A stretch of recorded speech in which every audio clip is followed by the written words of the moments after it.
Hello and welcome to decipher dynamics.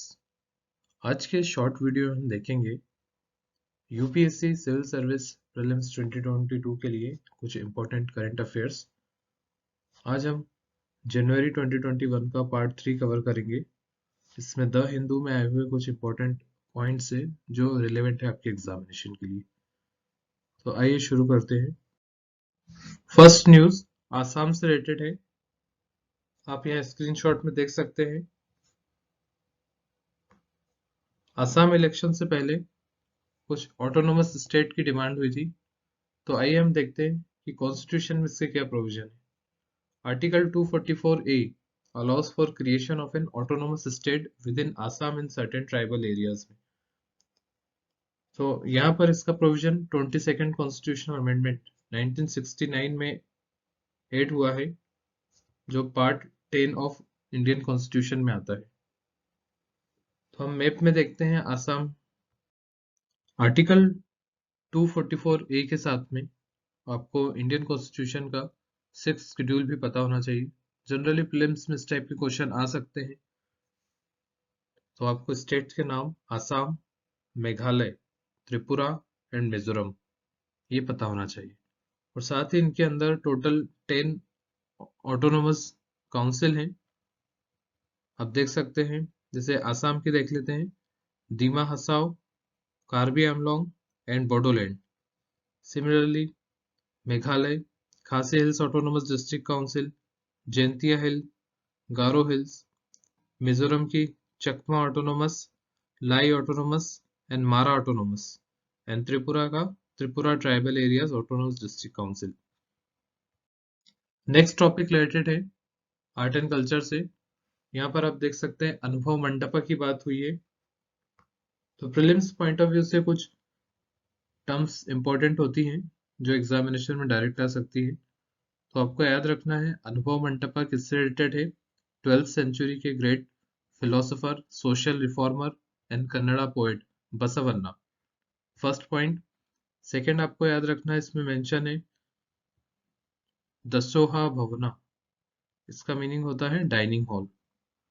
आइए कुछ और देखते हैं बसवन्ना के बारे में। Basavanna was a 12th century philosopher, statesman, Kannada poet and social reformer during the reign of Kalchuri dynasty king Bijala I। सो आपको यहाँ कुछ स्मॉल पॉइंट्स दिए हैं जो आपको एज इट इज याद रखने होंगे। जैसे यहाँ पर Kalachuri dynasty king Bijjala one के बारे में गिवन है। सेकेंड पॉइंट है his poetry popularly known as the Vachanas. Third point आपको याद रखना रिजेक्टेड टेम्पल वर्शिप। तो ऐसे कुछ पॉइंट्स प्रीलिम्स में डायरेक्ट आ सकते हैं।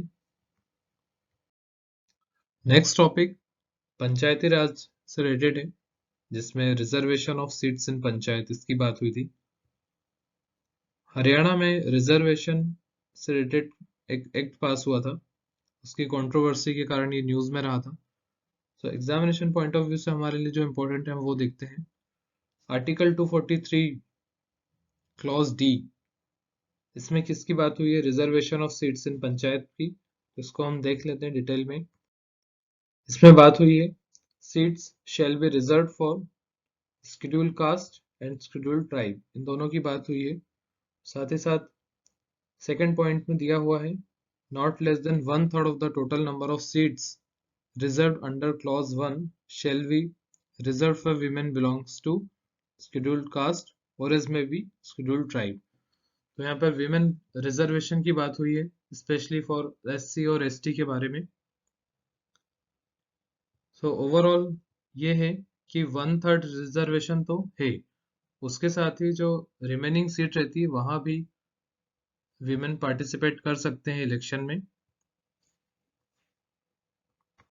नेक्स्ट न्यूज रिलेटेड है इंडियन ज्योग्राफी से। इंडिया की मैपिंग सेक्शन में आज हम अरुणाचल प्रदेश को कवर कर रहे हैं। ये कुछ न्यूज में रहा था, जो भी स्टेट न्यूज में रहेंगे उसको हम देखते चलेंगे। इससे कई बार कुछ national parks, wild life sanctuary और स्पीशीज न्यूज में आती है। उनको अच्छे से समझने के लिए आपको किसी भी स्टेट की बेसिक ज्योग्राफी पता होना चाहिए। जैसे ईस्ट में कौन सी डिस्ट्रिक्ट है, वेस्ट में क्या है, नॉर्थ में उसमें कौन सी कंट्री बॉर्डर शेयर कर रही है, तो इस प्रकार से बेसिक नॉलेज होना चाहिए और साथ ही साथ कुछ क्वेश्चंस आ सकते हैं कोऑर्डिनेट से रिलेटेड। मान लो आपको इंडिया के मैप में दे दिया कि अरुणाचल प्रदेश के ईटानगर जो उसकी कैपिटल है उसका लैटिट्यूड लॉन्गिट्यूड किससे मैच करता है। तो इस प्रकार की आपको बेसिक इंफॉर्मेशन भी पता होना चाहिए।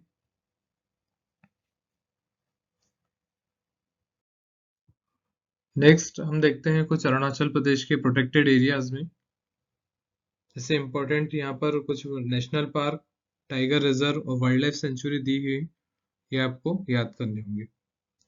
जैसे हम फर्स्ट देख लेते हैं Talle wildlife sanctuary, Dihang Dibang biosphere reserve, eagle nest wildlife sanctuary, Namdapha tiger reserve, Mouling national park, Sessa orchid sanctuary, Pakke wildlife sanctuary, Dibang wildlife sanctuary, Kamlang wildlife sanctuary and Itanagar wildlife century.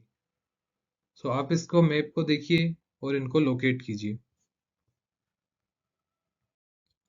Next topic है infrastructure से related, जिसमें बात की गई है eastern and western dedicated freight corridor. UPSC civil service prelims में कुछ statements आते हैं जहां पर कुछ इंटरचेंज हो जाते हैं स्टेटमेंट। जैसे यहाँ पर गिवन है, आप देख सकते हैं कि ईस्टर्न कॉरिडोर जो कि अराउंड 1839 किलोमीटर का है and western corridor length wise उससे कम है, अराउंड 1500 किलोमीटर।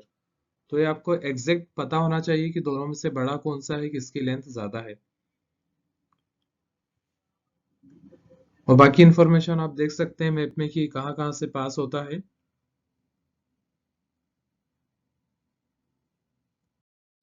सो जनवरी 2021 में प्रेस इंफॉर्मेशन ब्यूरो में एक ही न्यूज कवर हुई थी मिनिस्ट्री ऑफ रेलवे का dedicated freight corridor.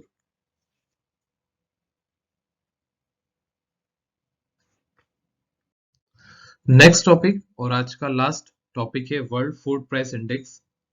UPSC civil service prelims में कुछ क्वेश्चंस इंटरनेशनल ऑर्गेनाइजेशन के बारे में आते हैं, तो आपको एटलीस्ट उनका बेसिक पता होना चाहिए।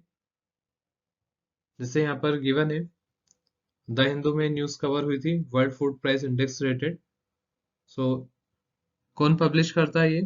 Food and agriculture organisation, FAO. इसका हेडक्वार्टर्स कहाँ पर है? रोम, इटली में। जैसे एक स्टेटमेंट आ सकता है कि ये यूएन की स्पेशलाइज्ड एजेंसी है क्या? हाँ, ये एक यूएन की स्पेशलाइज्ड एजेंसी है और इसका पेरेंट ऑर्गेनाइजेशन है यूएन का economic and social council. Thank you for being with us.